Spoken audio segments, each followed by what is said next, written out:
को जान लेते हैं।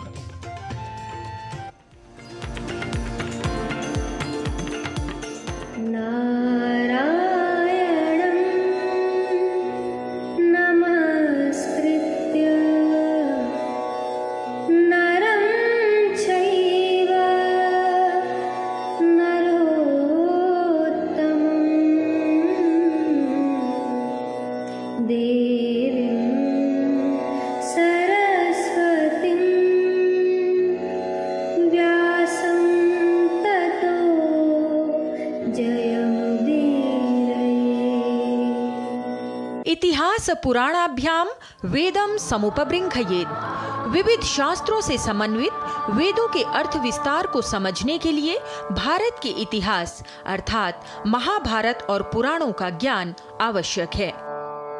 सभा पर्व 81 अध्याय और 10 उपपर्वों में विभक्त है, जिसके अंतर्गत मुख्य रूप से पांडवों के दिग्विजय यात्रा का वर्णन है।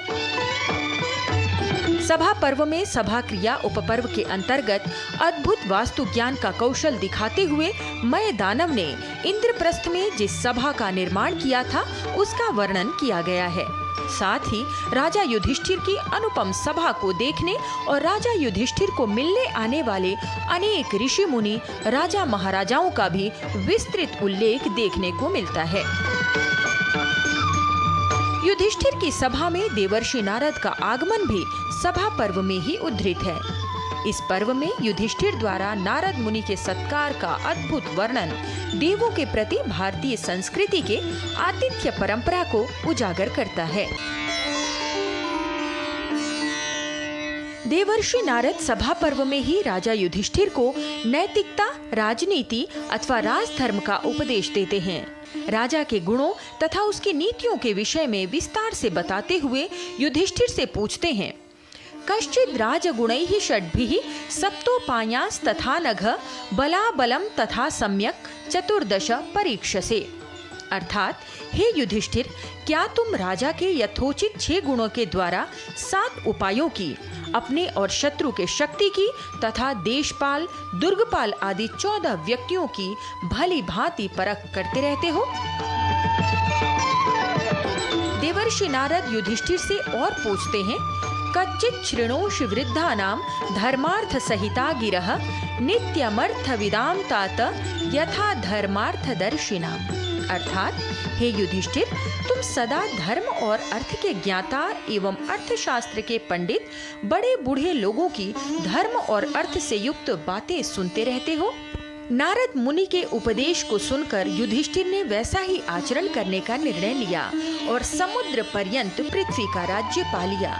यहाँ युधिष्ठिर का व्यवहार वस्तुतः भारतीय ज्ञान परंपरा में गुरु की आज्ञा पालन के प्रति एक शिष्य की प्रतिबद्धता को प्रदर्शित करता है। महर्षि नारद युधिष्ठिर को सभा पर्व में ही राजसूय यज्ञ करने की भी सलाह देते हैं।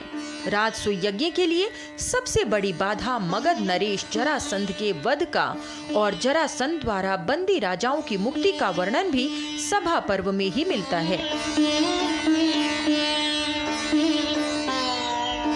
युधिष्ठिर द्वारा राजसूय यज्ञ का अनुष्ठान, श्री कृष्ण के सुदर्शन चक्र द्वारा शिशुपाल का वध एवं जुए में युधिष्ठिर द्वारा राज्य हार जाने की कथा का उल्लेख भी सभा पर्व में ही देखने को मिलता है।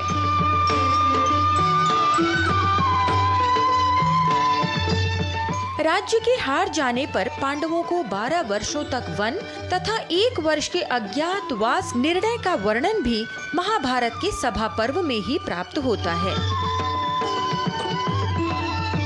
वस्तुतः महाभारत का सभा पर्व भारतीय संस्कृति के अंगभूत पुरुषार्थ चतुष्टय के साथ ही व्यावहारिक ज्ञान पर भी विशेष रूप से प्रकाश डालता है, जिसका अनुसरण कर वर्तमान में भी भारतीय समाज सम्मानित हो रहा है। लता वशिष्ठ, डीडी न्यूज।